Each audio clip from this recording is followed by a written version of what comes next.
Is Mchunu'S lecture a defense strategy? Is it telling us that we must first understand the system before we are allowed to judge it? I would love that we display that. I won't go to all the boxes. I'll just make a reference. I would have loved that pointer if you have it. Sorry, I have a question late. Let's explore that together. When Mchunu took the stand on the 4th and the 2nd of December, he did not arrive as a man seeking redemption or accepting guilt.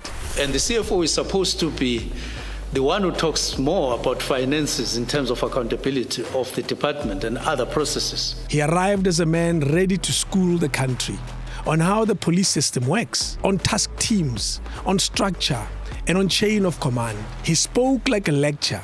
Inside that lecture, in my opinion, sits his defense. Now, I do need to clarify this point because someone said Minister Mchunu is misleading the public. We are not just asking what he said is technically correct. We are asking, why does he see the need to give us a lecture? And who benefits when the police minister sounds more like a defense attorney for the accused than the political head of a system? I have never been accused of corruption, not once. King David Studio Podcast. On the stand, Minister Mchunu delivered textbook explanations, how task teams are formed and authorized, how cases flow through different units, the difference between operational policing and political oversight, who signs what, when, and under which regulation. To the casual listener, it may have sounded dry, bureaucratic, and almost boring. But to anyone watching closely, it was a signal. He was telling us that if something went wrong, it was not because he doesn't understand the system. Instead, what he was telling us is that he understands this machine inside out.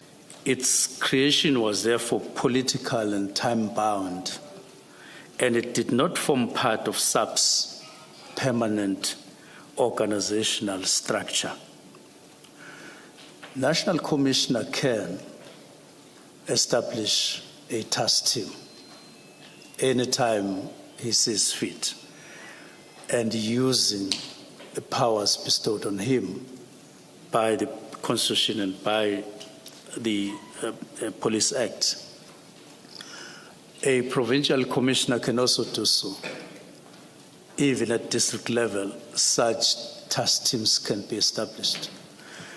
But the National Political Killings Task Team wasn't one of those established by the National Commissioner. It was established through that political intervention in the exercise of executive powers by the President. By doing that, he builds two layers of defense at the same time. One, he claims legitimacy and authority. He speaks the language of the system.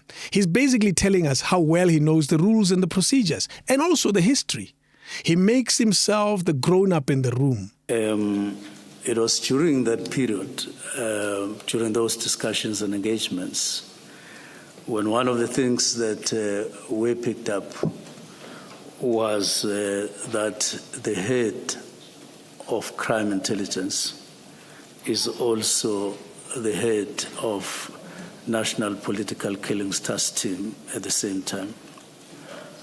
Now, I did engage a little bit with that particular matter as we picked it up, as we picked it during that time, saying that how did it happen? I was asking a question and made a comment or a remark that it possibly was oversight when that decision was made. Two, he raises the bar for blame.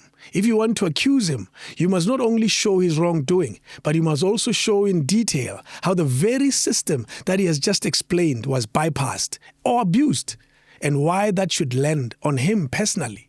In short, he is trying to move the question from did he act wrongly, or can you prove that the system, not his decision, failed? And in that shift lies a powerful shield.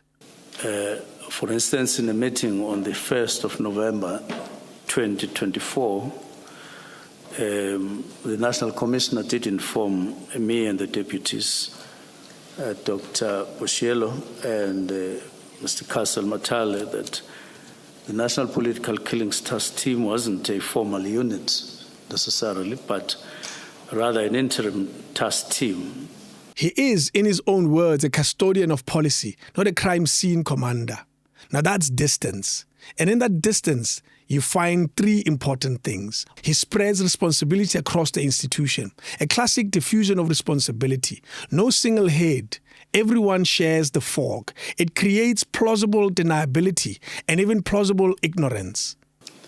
So what I'm explaining here is that the National Political Killings Task Team was a project. It had a project leader. It was not a unit in subs, and it had no budget allocated, but budget had to be found from other programs, even during extensions to fund it. It transforms individual responsibility into institutional complexity. You cannot blame one man when the system is a maze of approvals, memos, and structures. Suddenly, it becomes almost impossible to pin the blame on just one person and on him alone, unless you break down the system carefully, layer by layer. And that is a complex exercise. It was created as a special project.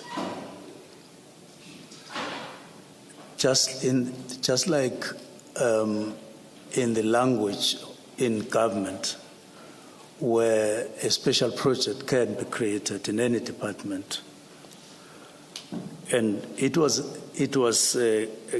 established through an exercise of executive authority.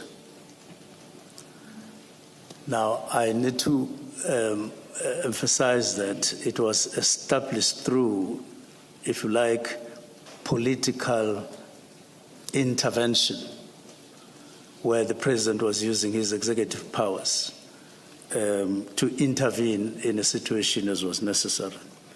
It was not established in terms of Section 11(2)(d) of the Constitution of the Republic.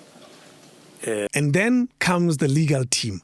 Bringing advocate Mchunu'S changes the game completely. This is not just another lawyer. This is the constitutional heavyweight with deep experience in public law, institutional design, and questions of state power. He understands not only criminal liability, but how to frame structural issues, mandates, oversight, separation of power as legal shields. Thank you for the attention, and your fellow commissioners, I greet them as well. My name is Tembeka Mchunu'S. I am acting on behalf of Mr. Mchunu'S, the current Minister of Police.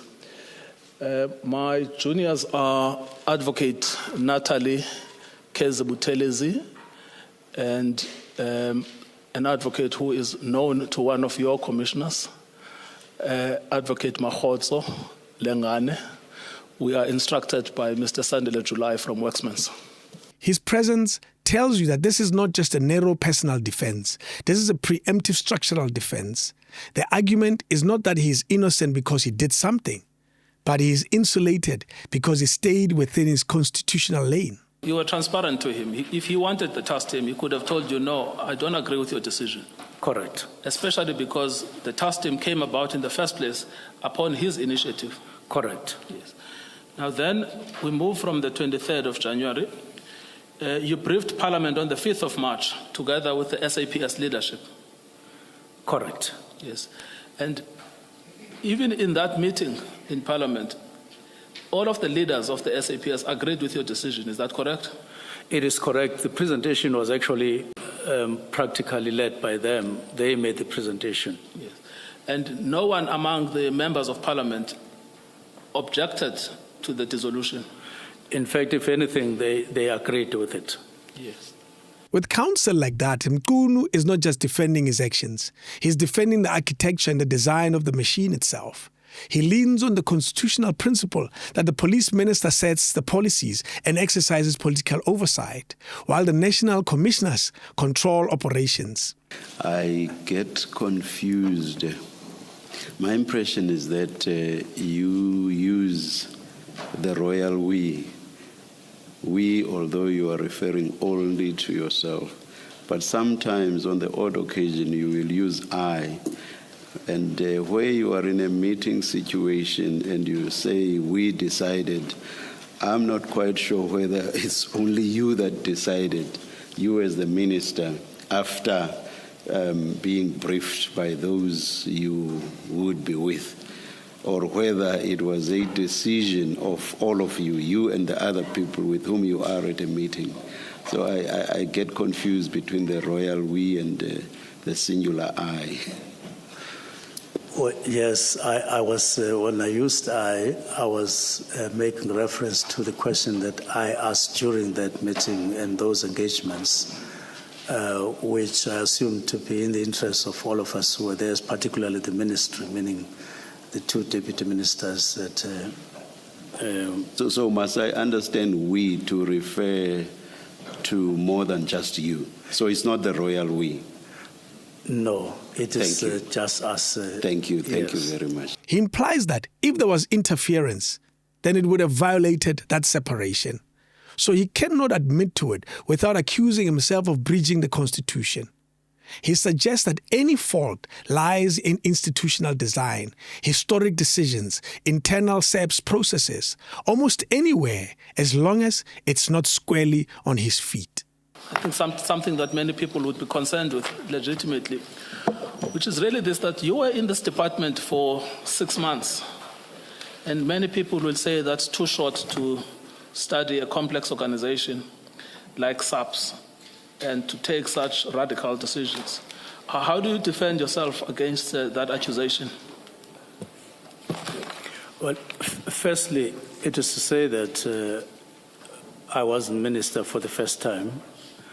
I wasn't minister in a big department. For the first time, I was from water, and I dealt with quite a number of complex issues there, including merging water boards and other matters, huge amounts of money, resuscitating the Lesotho Highlands Water Project, which was quite a complex project. So, although I was 6 months, or 5 months to be precise, I quickly acclimatized myself and familiarized myself, and as testimony to that, we took all the period, as I indicated in my statement, from the time we got appointed up to the end of the year, just orientation, although we then included discussions and decisions in the process. But it was quite an intensive kind of orientation. Yes. So the question becomes, is the Commission willing and able to challenge him on that constitutional playground? Or will it be dragged into his chosen courtroom of lectures where complexity becomes a weapon and structures become a shield? It was always understood that it was interim in nature.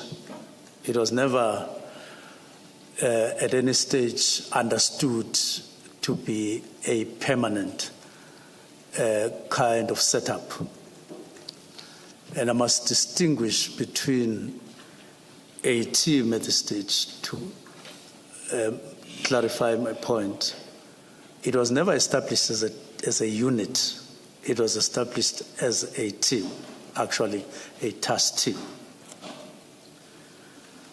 Now, and there's a difference between a team and a unit in SAPS. And I'm explaining that because at one point when the commission was on and Major General Van Rooyen was asked a specific question in this regard, she said, if I remember correctly, she said there is no difference between a unit and a team. And there is a difference. Because the next chapter of this commission will not only be who sent who a WhatsApp. It'll be a debate on policing structures, about limits of ministerial powers, and where political responsibility ends and operational independence begin. We are going to see a cross-examination that tries to peel back all these layers. Who decided to disband key units? On whose advice? Who signed off on it? On what date? Relying on whose legal opinion? Were those decisions truly policy, Or were they disguised interference of live investigations? Mchunu'S defense is built on bureaucratic complexity. And it had a clear objective. And it had to be subjected to regular assessments. And costs had to be calculated. At each time, there would be an extension, just like all other projects of government. And it was time-bound all the time. From the time it was conceptualized, it was never an open-ended. It was 6 months, and next 6 months, and next a year, and then next a year. But after 2022, there were no longer, I would say, proper assessments in the true sense of the word. The test is whether the Commission will demand a clear human chain of responsibility. The person that took the decision on this day, on that regulation, and the consequences, and whether it'll accept a fog of regulations, secular and technical language, and legal jargon. Just to confirm, the document handed to you is the disestablishment letter that you issued on the 31st of December 2024, correct? Correct. I then would like to refer you to page 477 of that letter. 477 of that letter. Page 477. Yes, correct. Which is the second page. And to refer you to the last paragraph on that page before you sign. You anticipated, in terms of that paragraph, that a preliminary report will be submitted by the 20th of January 2025. Correct? And a final and closing report by the end of January. Correct. That final and closing report can only be filed once the disestablishment is complete, and you anticipated it to end by end of January 2025. Do you have a comment to that?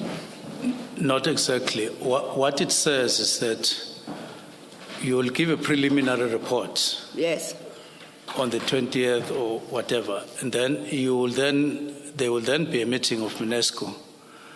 Where apologies, Minister. That's not in the letter. I'm confining myself to what's in the letter. Pardon? I say I'm confining myself to what is in the letter. If the Commission accepts the fog of structural complexity, Mchunu'S and his legal team win. Not because they would have proven innocent, but because they would have turned the system itself into the accused. The more complicated the story sounds, the harder it becomes to pinpoint at a specific person and say, you chose, you knew, you are accountable, you are the one who's wrong. In plain language, Mchunu'S message is very simple, is that the system is so big, the system is so complex that it is hard to pinpoint one person as the accused. If something went wrong, it doesn't mean it's him. That's his argument. If something went wrong, we have to look at the system. That is not a plea of innocence. It's an attempt to create distance. And in politics, distance can be more powerful than denial. So in summary, the recommendation in relation to NPKTT was that its functions be transferred to murder and robbery as indicated above. Just like there was a consolidation process in terms of the decision of 2019. This was to prevent various task teams, including NPKTT, from operating in a silo with no coordination or budgetary oversight. Now think about the constitutional and political implication of Mchunu'S strategy. Constitutionally, the police minister cannot hide forever behind the word oversight. The Constitution expects the minister to be accountable to Parliament and to the public for the exercise of power and the performance of their duties. Of course, you will build over time with focus and not break and build and break and break and then rely on task teams and all of that. And if operational independence becomes a permanent excuse, it weakens the democratic control over policing and it turns oversight into a slogan and not a job. Politically, if his strategy succeeds, it sends a dangerous signal. It tells future ministers that if they speak the language of structures, policies and feasibility studies, they can survive even the most dangerous allegations of criminal interference.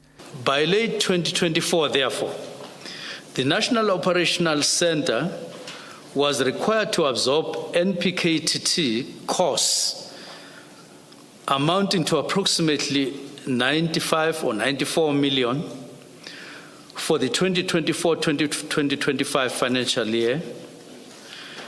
And when that submission was made to the financial officer, Lieutenant General Timpane, she recommended that this amount that was requested at that time be reduced to 20 million,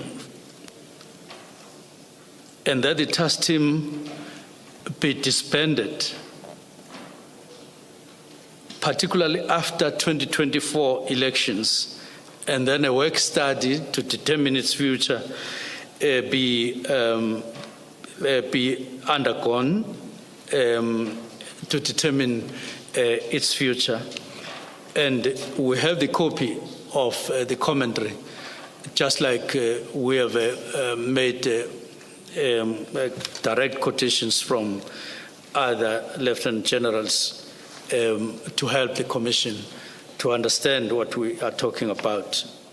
If his strategy succeeds, it tells the public that no matter how many people die, how many cases collapse, how many syndicates flourish, the answer will always be the system is at fault, not the leader. I then deal with organizational placement and budget implications. Well, I make reference out. I know commissioners have ease of reference in the structures. I had intended putting it in a screen for clarity, because I know that you are being followed as a commission by many people in the country who may want to understand what is that we're talking about, but maybe we don't have luxury of time on our side. We do have it, Minister. We can project it. Thank you. In a country already drowning in commissions whose findings are often ignored, this is a serious risk. It normalizes a form of leadership where nobody ever lies outright. But also nobody ever stands up and say, I did it. Yes, I took the decision. Yes, I was wrong. And yes, I must carry the consequences.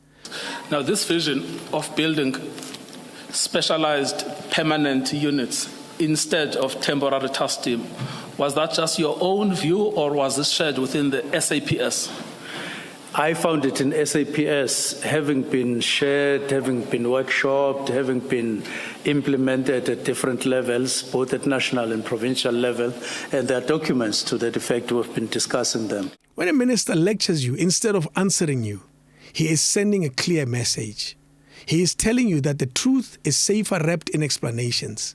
He is telling you that the system is the shield and he's standing firmly behind it. But the Commission has only one job: to look behind the shield, to separate structure from responsibility, system from decision, lawful authority from abuse of power, leadership from carefully worded excuses.